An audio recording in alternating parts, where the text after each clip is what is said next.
사랑의 역 모델과 순 모델이라는 제목입니다.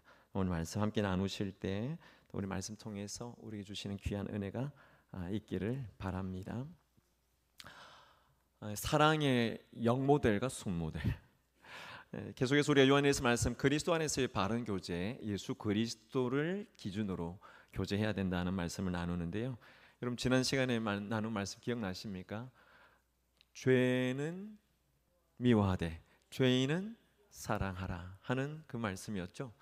여러분 하나님께로부터 난 사람이라고 하면 이 말씀을 통해서 우리 안에 새 생명이 들어오고 또 새로운 하나님의 성품이 만들어지고 그 능력이 우리 안에 생기게 되고 새로운 성령의 의지가 생기고 그로 말미암아서 새로운 동기가 우리 안에 생겨나면 죄를 멀리하고 살아가는 것이 하나님께로부터 난 자의 삶이라 할 수 있습니다. 여러분 오늘 말씀은 재림의 소망과 희망을 정말 품고 있다고 한다면 그리스도인이 사랑을 실천해야 한다는 말씀을 오늘 우리가 읽은 말씀 속에 말씀하고 계십니다. 왜냐하면 사랑을 실천하는 이것이 지난주 나눈 말씀 가운데 죄를 멀리하면서 깨끗하게 사는 바로 그 삶이기 때문에 그렇습니다. 여러분 오늘 사도 요한이 계속 강조하고 있는 주제가 서로 사랑하라는 것입니다. 여러분 서로 사랑하라는 이 말씀이 얼마나 우리 귀에 많이 들렸습니까? 서로 사랑하라는 말씀이 얼마나 많이 들렸는지 사도 요한도 오늘 읽으신 첫 절에 보면 우리가 처음부터 들은 소식이라 말합니다. 뭐가요? 사랑하라고 하는 말이, 이 사랑하라고 하는 말이 처음부터 지금까지 듣고 있는 소식이라고 말하는 겁니다. 여러분 구약에서 레위기에서 19장에서도 사랑에 대한 이야기 합니다. 신약에 들어오면 너희가 서로 사랑하라, 사랑하는 이것이 내가 너에게 주는 새 계명이라고 말씀합니다. 오늘 요한 1서에서도 2장에서도 사랑하라고 말하고 3장 지금 본문에서도 사랑하라고 하고요. 4장에 가면 그 사랑에서 더 이야기를 합니다. 서로 사랑하라고 하는 말씀을 계속해서 우리에게 반복해서 말씀하고 계신다는 거죠. 그러다 보니까 여러분 우리가 서로 사랑하라, 사랑하라 이런 말씀을 들으면 왜 또 이런 이야기를 하시나? 왜 또 이런 말씀을 하시나 하고 하나님의 말씀인 성경이 말씀하지만 그 말씀을 그냥 넘겨 놓을 때가 많습니다. 그러나 오늘 요한은 성령의 감동하심으로 이 편지의 말씀을 기록하고 있을 때 성령님의 감동하심을 따라 기록하기 때문에 성령의 마음을 담아내고 있습니다. 성령님께서 우리의 마음을 훤히 들여다보고 계시고 우리 안에 내주하시면서 다 알고 계시는 분이 바로 성령 하나님 아니십니까? 그 하나님께서 우리에게 말씀하실 때 우리의 마음을 다 아시면서 계속해서 하시는 말씀이 서로 사랑하라는 겁니다.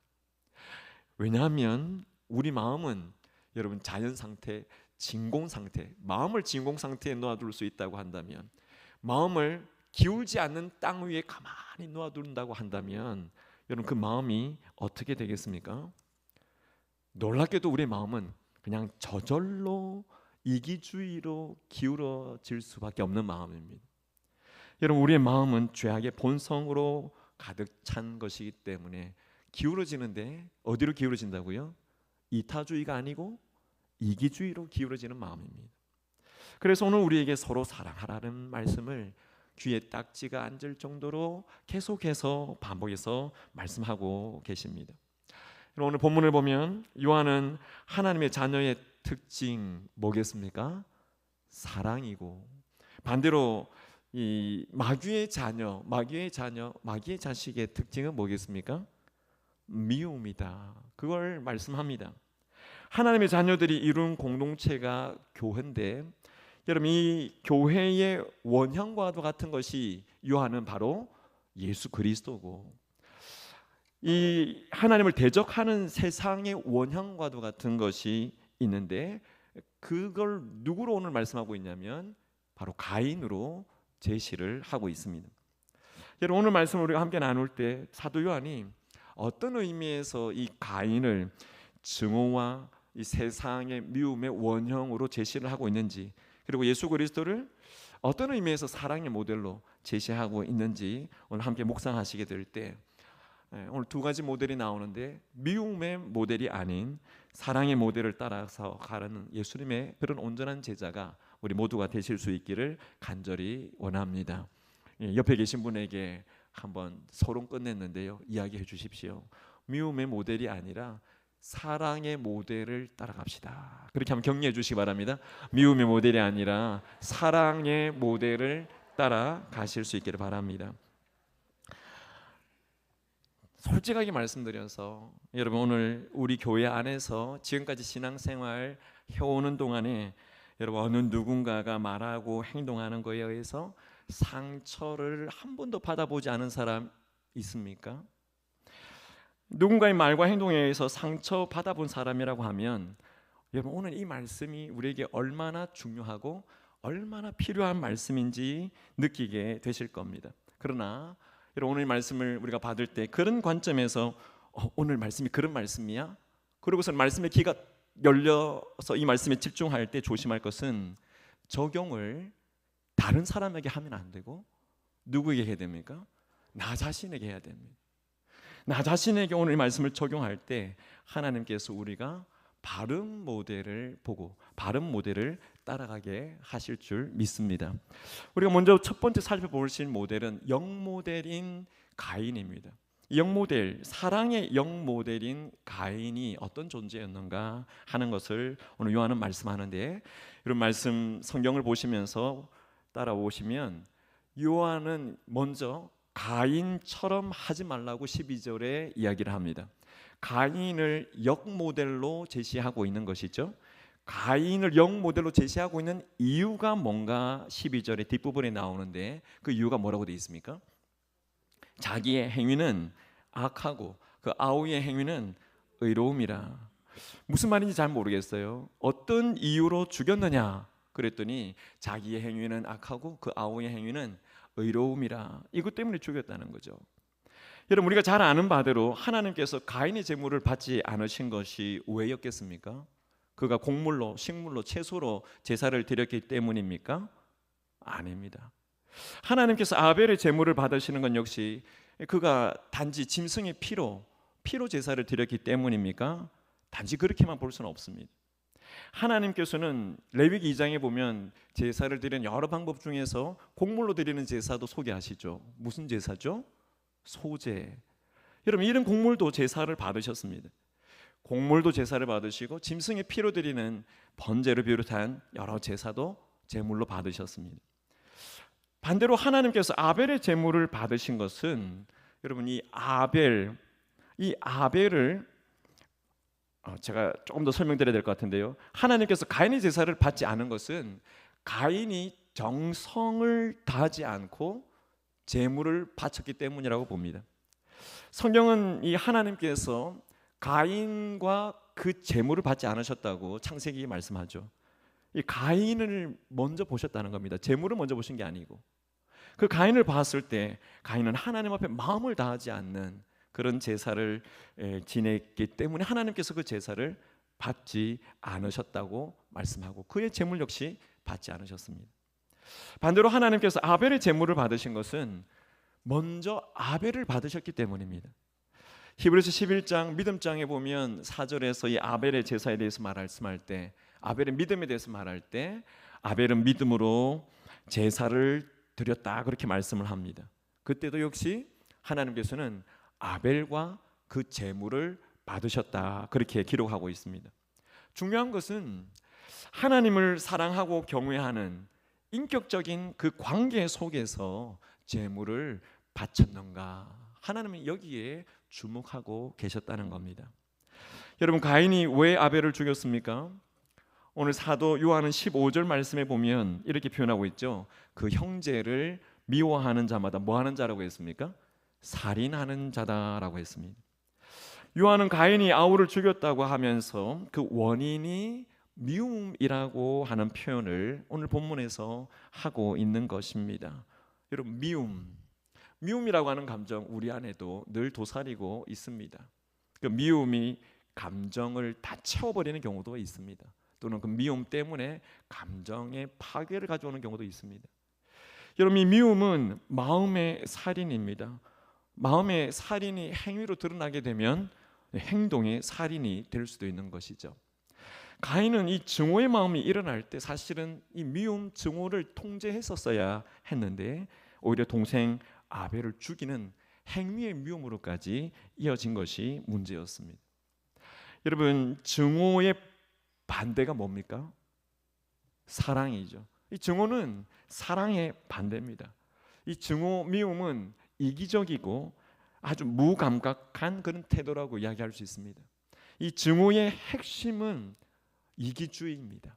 자기만을 위한 탐심이죠.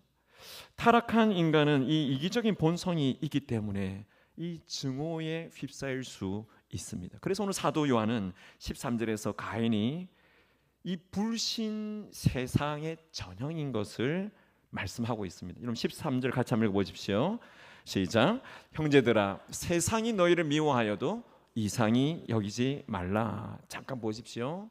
이 말씀을 보면 세상을 가인의 후예로 보고 있는 겁니다. 그래서 세상의 미움을 이상히 여기지 말라 말합니다. 세상이 그리스도인들을 미워하는 것은 가인이 동생을 미워하는 것과 같은 것이니 이상히 여기지 말라는 겁니다. 역으로 말하면 가인이 동생을 미워하는 것과 같이 세상이 그리스도인을 미워하고 있으니 그 이상하게 여기지 말라, 그렇게 말씀합니다. 여러분, 요한 당시에 영지주의 이단들이 이 정통교회 신자들을 미워했습니다. 영지주의 이단들뿐만 아니라 오늘날 모든 불신자들, 대부분의 불신자들은 근본적으로 신자들을 미워합니다. 왜 그렇습니까? 불신자들이 예수 그리스도를 미워하기 때문입니다. 그분을 인정하지 않기 때문이죠. 그래서 그리스도인이라고 하면 그리스도 때문에 그리스도인을 미워합니다. 하나님을 싫어하기 때문에 하나님을 신앙하고 앙망하는 자를 미워합니다. 본능적으로 하나님을 싫어하기 때문에 세상은 기독교도 싫고 기독교인들도 싫은 것이죠. 그래서 불신자들이 우리를 미워할 때 그것 때문에 이상한 일 당한다고 여기지 말라는 말씀을 합니다. 불신자들이 미워할 때 오히려 저 사람과 나는 소속이 다르구나, 내가 속해 있는 것과 저들이 속해 있는 것이 다르구나. 무슨 말이죠? 나는 하나님께 속해 있는데 저들은 사단에게 속하여 있기 때문이구나. 소속이 다르니 서로 미워할 수밖에 없는 그런 존재의 소속감이 다르기 때문에 우리를 미워하는 일들이 일어난다고 할 때 이상히 여기지 말라는 겁니다. 여러분, 그러면 불신자들이 신자들을 미워하고 예수님과 하나님을 대적하고 있는 근본적인 이유가 무엇이겠습니까?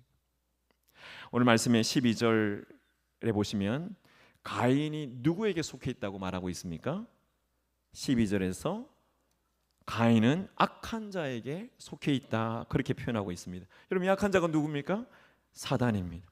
가인이 동생 아벨을 죽인 것은 이 악한 자 사단에게 소속되어 있다라고 하는 그 증거지요. 가인은 하나님의 자녀가 아니라 사단의 자식이기 때문에 그렇습니다. 여러분, 이 가인이 하나님 앞에 제사를 드리고 창세기에서 예배를 드리는 그런 자였는데 어떻게 그가 하나님의 자녀가 아니라 사단의 자식이었는가? 의문이 들지 않습니까? 가인의 삶을 결과적으로 보면 그는 종교 행위만 하는 종교인이었을 뿐이지 신앙인은 아니었다고 볼 수 있습니다. 그러니 그 속에는 하나님의 생명이 없었던 것이죠. 이 세상의 모든 사람들은 그가 예수님을 믿고 예수님을 영접하기 전까지는 모두 다 에베소서 2장에서 말씀하는 것처럼 본질상 진노의 자녀입니다.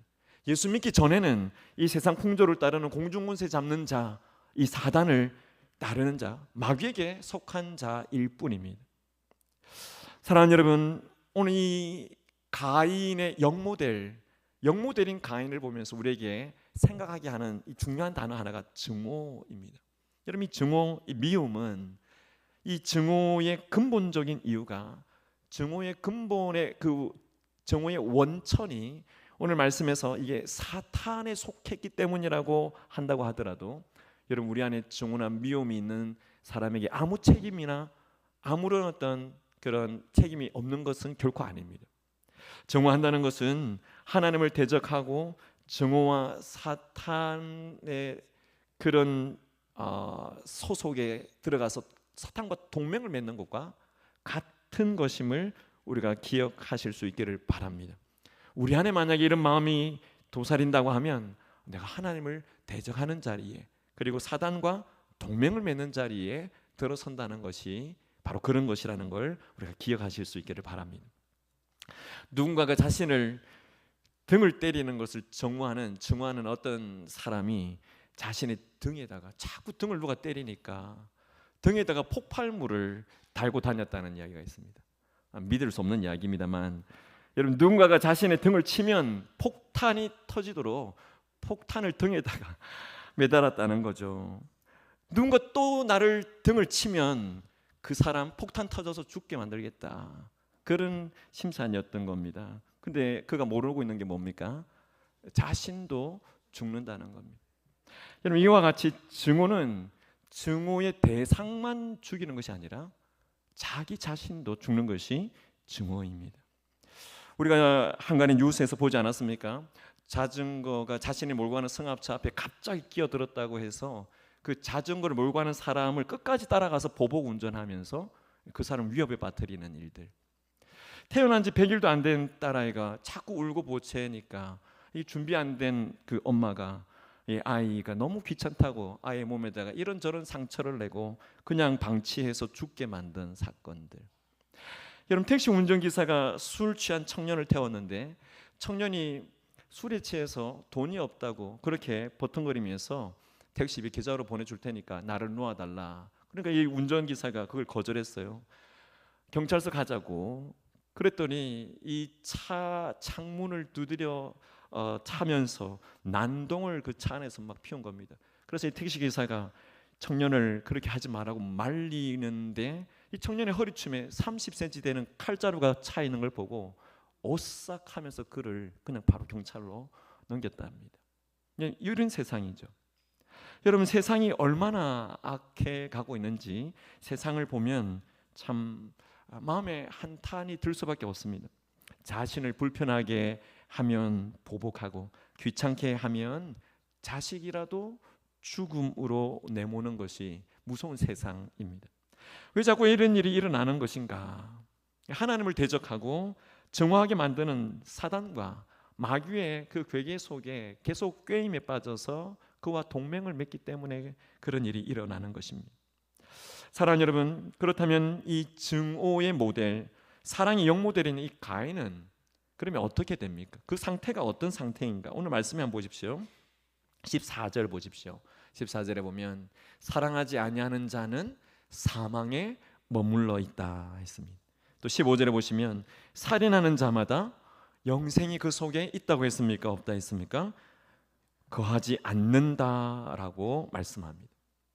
여러분, 이 말씀을 보면 가인이 아벨을 죽일 만한 정당한 근거가 있었다고 보십니까? 가인이 아벨을 죽일 만한 정당한 근거가 없었습니다. 하나님께서 동생 아벨의 제물을 받으시고 자기 제물을 안 받으셨다는 것이 살인할 수 있는 근거가 될 수 없습니다. 그건 동생이 잘못한 것이 아니고 자신이 잘못한 것이기 때문에 그렇죠. 그럼에도 불구하고 동생을 죽였다는 것은 이 가인이 말씀처럼 영적으로 생명의 원천이신 하나님과 단절되어 있었기 때문입니다. 하나님과 단절됐다는 게 뭡니까? 영적으로 죽은 상태라 말하는 겁니다. 그러니까 이 증오, 미움, 이 증오와 미움이 다다르는 살인은 영적인 죽음의 증거라, 영적 죽은 상태의 증거라 말할 수 있습니다. 증오와 살인이 영적인 죽음에 머물러 있는 것이라고 할 때, 여러분, 우리 안에, 내 안에 증오나 미움이나 미움도 살인이라고 하셨는데 이런 마음들이 우리 안에 있다고 한다는 것은 얼마나 무서운 이야기입니까? 우리가 영적으로 죽음에 머물러 있을 수 있는 그런 상황들이 우리 안에 있을 수 있다는 겁니다.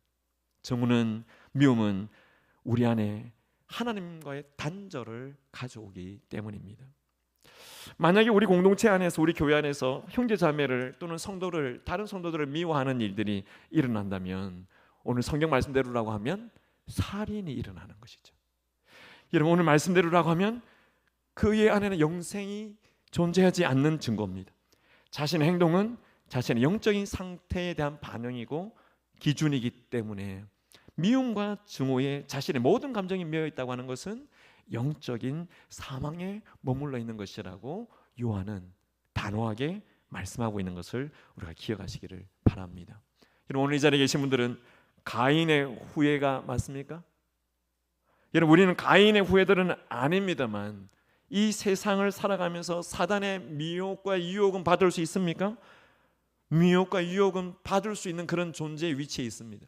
하지만 우리 안에 분명히 기억하셔야 될 것은 내가 하나님의 자녀라고 하는 사실, 내가 하나님의 자녀라는 정체성을 망각하지 않는 것이 중요합니다.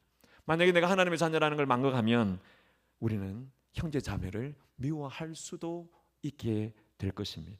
그래서 오늘 말씀은 첫 번째, 이 영모델인 가인을 이야기하시면서 가인같이 하지 마라, 가인같이 되지 말라, 우리에게 말씀하시는 이 하나님의 음성을 들으실 때 오늘 우리 안에서 육체의 본성을 따라서 우리 마음이 타락의 길에 접어들어 미움과 증오로 누군가를 마음으로 살인했다라고 한다면 그 즉시 회개하고 미움이라고 하는 그 뿌리를 뽑아내면서 하나님께서 우리에게 말씀하실 때 성령의 뜻에 순종하고 나갈 수 있는 그런 믿음 있는 하나님의 사람들이 되시기를 예수님의 이름으로 축복합니다.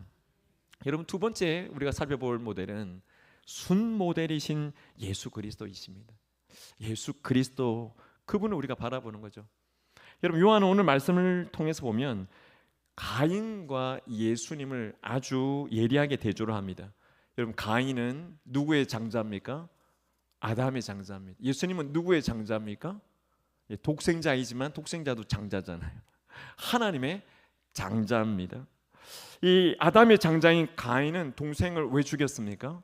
미워해서 죽였습니다. 근데 예수 그리스도는 반대로 하나님의 장자이신 예수님은 죽이지 않고 사랑하셨기 때문에 자신이 자기 백성을 위해서 죽임을 당하셨습니다. 구원을 위해서죠. 이런 말씀들을 보면 사도 요한은 16절에서 이렇게 말씀합니다. 16절 같이 한번 읽어보십시오. 그가 우리를 위하여 목숨을 버리셨으니 우리가 이로써 사랑을 안다 했습니다. 그가 우리를 위하여, 주님께서 우리를 위하여 목숨 버리신 것을 봤을 때 우리가 비로소 사랑을 안다고 합니다. 예수님께서는 우리가 원수 되었을 때, 우리가 죄인 되었을 때에도 우리를 위해서 자신의 목숨까지 내어주신 최고의 사랑의 진액을 다 뽑아주신 분이 바로 우리 주님이십니다. 그래서 예수 그리스도의 사랑은 예수 그리스도를 믿는 우리 모두가 해야 할 사랑의 바른 모델, 순 모델인 줄 믿으시기를 바랍니다. 여러분, 우리 주님의 사랑이 모델이라고 할 때 그 사랑이 어떤 사랑입니까? 예수님을 통해서 나타내신 바로 하나님의 사랑입니다. 그가 우리를 위하여 목숨을 버리셨다라고 하시는 것은 다른 사람을 위하여 자기 목숨을 내어놓는 사랑의 모델만 되기 위한 것이 아닙니다. 그것은 예수님께서 행하신 그 모든 일은 우리를 죄로부터 구원하시기 위한 것이 가장 중요한 목적입니다. 죄로부터 우리를 구원하시기 위해서 행하신 그 일이 자신의 목숨을 내어놓는 사랑의 모델이 되신 것이죠. 예수님이 그렇게 죄 가운데 죽은 우리들을 살리시기 위해서 십자가에 죽으셨고 또 우리를 의롭다 하시기 위해서 부활하신 것은 그의 사랑을 실천하는 놀라운 역사입니다. 예수님의 십자가 사랑이 참 사랑의 모델입니다. 여러분, 이 사랑은 자발적인 헌신입니다. 여러분, 이 사랑은 도무지 사랑받을 자격이 없는 사람을, 그런 죄인과 원수를 위해서 자신의 목숨을 내어주신 그런 사랑의 모델입니다. 우리가 예수님의 사랑을 순모델로 따라갈 때, 또 그 사랑 안에 우리가 온전히 거할 때, 우리 공동체가, 우리 교회가 그 안에 온전히 거하게 될 때 우리는 사랑의 원천이신 하나님 안에 온전히 거하게 된다는 사실을 믿으시기를 축복합니다. 하나님이 사랑이시기 때문에 사랑하지 않는 사람은 하나님께 속해 있지 않습니다. 사랑하지 않는 사람, 미워하는 사람, 그런 사람은 오늘 말씀을 보면 하나님의 생명에서 단절되어 있습니다. 단절되어 있기 때문에 그 속에는 당연히 생명이 없습니다. 그러나 사랑하는 자는 하나님께 속해 있습니다. 사랑하는 우리 모든 성도님들은 우리 마음에 하나님의 사랑이 있는가 없는가 늘 돌아볼 필요가 있습니다. 여러분, 오늘 이 요한의 선언은 상당히 어떻게 보면 과격합니다. 생명이 있다 없다, 그것을 우리 안에 있는 사랑이 있는가 없는가를 가지고 말씀하고 있으니 아주 과격하게 우리에게 요청하고 계신 그런 하나님의 메시지입니다. 오늘 이 자리에 계신 모든 분들이 우리가 하나님께로 났기 때문에 하나님의 사랑이 우리 안에 있어서 하나님께 속해 있고 하나님의 속한 그 사랑을 알고 하나님의 생명으로 살아갈 수 있는 자들이 다 되실 수 있기를 바랍니다. 여러분, 예수님의 십자가에 나타난 그 하나님의 사랑은 자기를 희생하고 다른 사람을 돌보는 헌신이었습니다.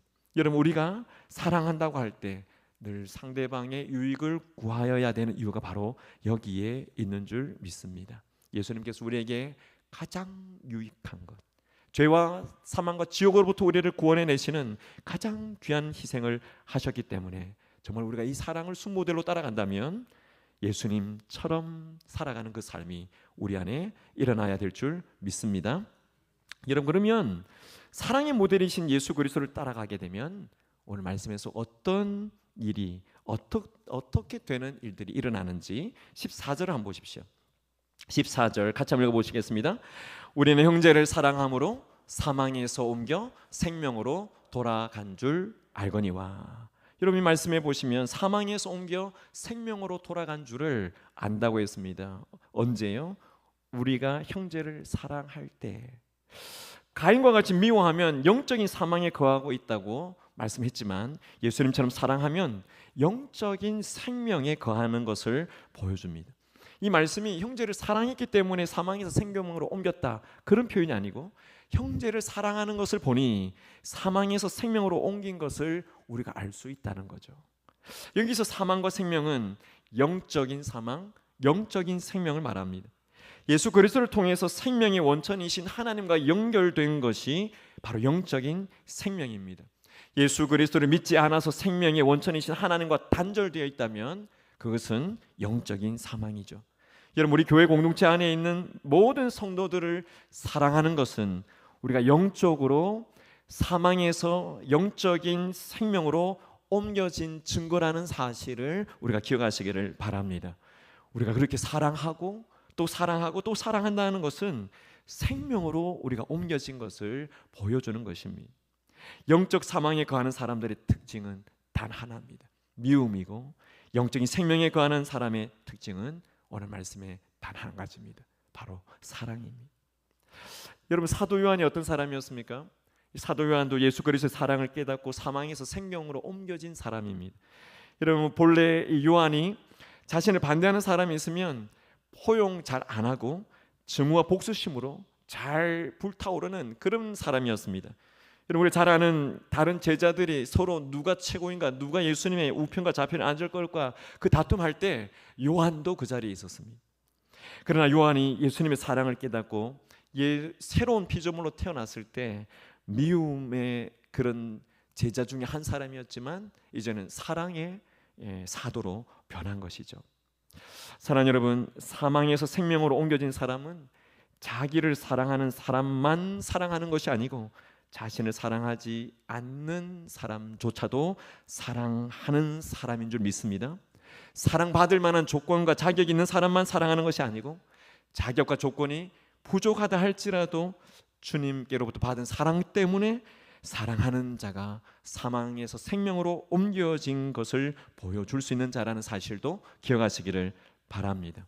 원수도 사랑하라, 경쟁자도 사랑하라, 자기의 성공에 방해가 될 만한, 거침돌이 될 만한 사람들도 사랑하라. 우리에게 사랑에 있어서 제한 없이 말씀하고 계시는 하나님의 음성을 오늘 우리 모두가 듣게 되시기를 바랍니다. 여러분, 어떻습니까? 이런 사랑, 순모델이신 주님처럼 우리가 이런 사랑하고 계십니까? 교회나 직장이나 사회에서 우리를 괴롭히는 사람, 그런 사람도 사랑하고 계십니까? 저 사람이 내 성공의 거침돌인가 디딤돌인가 이런 거 생각하지 않고 정말 이 사람 하나님께서 내게 붙여주셨기 때문에 내가 이 사람 공감하고 동정하고 배려하고 또 그렇게 품어주는 사랑으로 내가 바뀌었습니까? 사랑의 사람, 사랑의 하나님으로부터 태어나서 하나님의 성품을 우리 안에 가지고 있다면 정말 사랑의 사람으로 살아가는 것이 우리의 바른 모습이 되어야 할 줄 믿습니다. 사망에서 생명으로 옮긴 사람, 이런 사람에게는 오늘 말씀하는 바로 이 사랑은 해도 되고 안 해도 되고 하는 선택 과목이 결코 아닙니다. 우리에게 계속 있기를 원하고 계속해서 우리 안에 바르게 자리 잡기를 원하는 하나님 요청하시는 영적인 태도이고 또 우리의 행동의 양식이라는 사실을 우리가 오늘 기억하시면서 오늘 밤에 함께 기도하실 때 먼저 우리가 영혼을 사랑할 수 있는 그런 마음 우리 안에 충만하도록 기도하는 이 밤 되시기를 간절히 원합니다. 여러분, 아더카처라고 하는 버클리 공립학교의 선생님 한 분이 계셨습니다. 이분은 유대인의 후손인데 무신론자였습니다. 젊었을 때 항상 문제만 일으키는 골수 무신론자에다가 급진 공산주의자였습니다. 이 아더카처가 제2차 세계대전 말기에 미군과 함께 독일에 거주할 때 수많은 유대인들이 가스실에서 이렇게 한꺼번에 집어넣고 죽인 후에 정말 그 사람들을 가지고 비누를 만들어내는 이런 과정을 직접 목격하고 큰 충격을 받았습니다. 그때부터 이 독일 민족이라고 하는 사람들에 대해서 증오가 부릴 때 일어났습니다. 그런 후에 이 한 민족의 문제냐 이것이 비단 한 민족의 문제냐 생각할 때 인류 전체의 문제로 생각이 번지면서 인류 전체에 대해서 신물이 나는 그런 혐오를 그가 느꼈다고 합니다. 그 후에 이 아드카츠는 버클리로 돌아와서 교사가 됐는데요.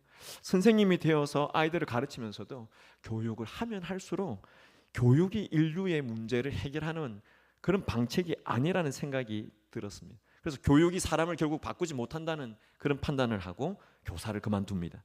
그리고 아내가 정신을 잃고 정신병원에 입원을 하게 되고 그런 아내를 두고 이혼을 하고 그냥 세상으로 도망쳐 버립니다.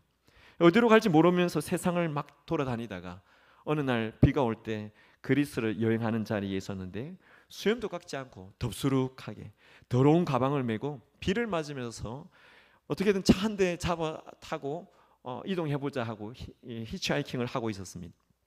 근데 누가 이런 모습에 자신을 태워줄까 싶어서 몇 시간을 기다리면서 차를 기다렸는데 손을 들었는데 어느 커다란 캐딜락 한 대가 자기 앞에 멈춰섰습니다. 운전하는 사람이 내려서 문을 열어주고 타라고 합니다. 그 운전하는 사람이 이 사람을 훑어보니까 행색이 너무 남루한데 그럼에도 불구하고 귀빈처럼 대우를 했습니다. 그리고 그 가방을 받아서 이 자동차의 깨끗한 좌석 한편에 놓아두고 환대를 했습니다. 그뿐만 아닙니다. 이 운전자가 자신을 소유하고 있는 호텔로 데리고 와서 방을 잡아주고 목욕을 하게 하고 음식을 갖다 주고 그렇게 대접을 잘 해주었습니다. 근데 이 아드카처라고 하는 이 사람은 이해할 수가 없었습니다. 그런 후에 이 아드카처에게 그 운전해 주었던 분이 다가와서 이야기를 합니다. 당신은 뭘 하시는 분입니까? 어디로 가고 계셨습니까? 여러 질문을 했습니다.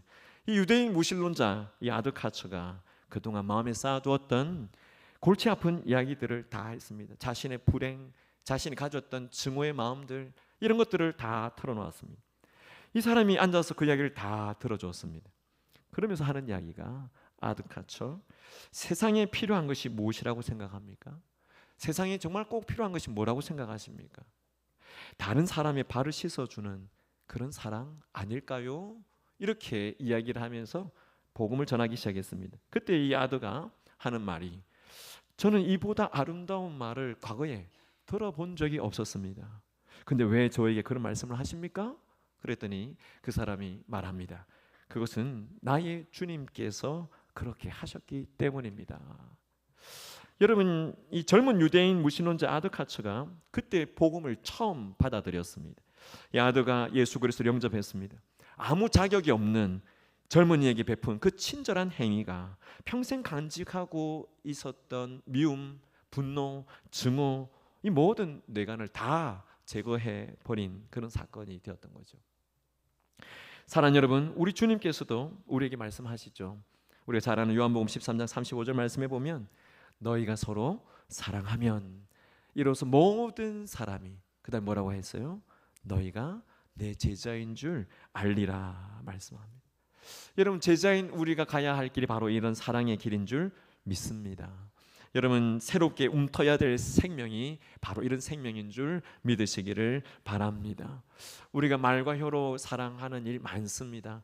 하지만 말씀은 말과 혀로 사랑하는 것보다 행함과 진실함으로 사랑하는 그런 교회 되기를 우리가 함께 소망할 때 진짜 사랑이 있는, 진짜 사랑을 하는 그런 교회 공동체 안에서 예수님의 그런 제자가 우리가 되게 하실 줄 믿으시기를 바랍니다. 하나님을 대적하는 이 세상을 이길 수 있는 가장 큰 힘은 무엇입니까? 사랑입니다. 여러분, 선한 사마리아인 사역이 시작되고 난 다음에 몇 분 순장님이 간증하시고 또 우리 사역하시는 권사님에게 이런저런 감사들을 많이 이야기하셨다고 합니다. 제가 들은 순장님 몇 분의 간증을 잠깐 나누고자 합니다. 선한 사마리아인 사역을 하는데 90세에 연로하신 우리 교회 성도님을 방문하게 됐습니다. 그런데 이 방문에 놀라운 것은 가니까 다가와 헌금을 탁 준비해 놓고 기다리고 계셔서 이 순장님이 아마 혼자 가셨나 봐요. 혼자 가셔서 그분과 대화를 하는데 마치 어제 만난 것처럼 편하게 이야기를 주고받고 그렇게 은혜를 나누었습니다. 그리고 난 다음에 연로하신 그 연세도 불구하고 배웅을 엘리베이터 앞에까지 배웅을 해 주셨다고 합니다. 이 순장님이 고백하기를 마치 할머니 댁에 다녀온 느낌, 섬기러 갔다가 사랑을 받고 온 그런 느낌이었다 이야기를 합니다. 그러면서 우리 순장님이 하시는 고백이 뭐냐면 예수님께서 그토록 낮은 자의 모습으로 겸손하게 섬기신 그 뜻이 내가 행할 때 그 뜻이 무엇인지 알겠노라, 그런 고백을 했습니다. 그럼 또 다른 순장님은 이 독거 어르신 가정을 방문하지는 못하시고 교회에서만 만나셨나 봐요. 교회에서 만나시면서 그분과 사랑방이 같이 만났는데 그분과 같이 만나서 인사를 나누고 이야기를 하고 그렇게 사랑의 교제를 나누면서 우리 교회 다니시고 우리 교회에서 또 예수 믿고 영접하여 신앙생활 하시니 얼마나 감사한지 그러면 여러 가지 대화를 나누었다고 합니다. 그리고서는 식사를 잘 대접해드리고 난 다음에 순원이 그분을 이렇게 섬기고 모시는 모습을 보면서 순장의 마음이 너무 은혜가 넘쳤다, 그런 말을 합니다. 사랑방이 함께 섬기게 된다는 것이 주님의 사랑을 경험하는 놀라운 은혜의 일이었다는 그런 고백이었습니다. 여러분, 저는 선한 사마리안 사역을 이야기하고자 하는 건 아닙니다.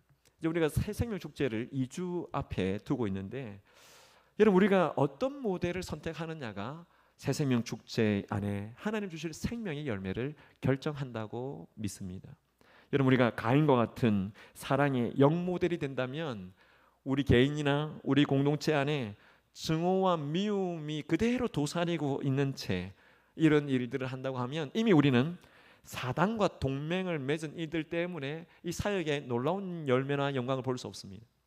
그러나 사랑의 수모델이신 예수 그리스도만 우리가 바라보면서 그분이 행하신 희생적이고 우리의 유익만을 위해서 자신의 생명을 내어주시기까지 하신 그 사랑을 우리가 모델로 삼는다고 한다면 그 모델을 삼는 순간 우리 안에 있는 어떤 미움도 증오도 어떤 분노도 터질 수 있는 내관을 다 제거해 놓으시기 때문에 영적으로 죽은 자들이 살아나는 생명의 역사들이 이 교회 공동체 안에서 일어나게 하실 줄 믿으시기를 축복합니다.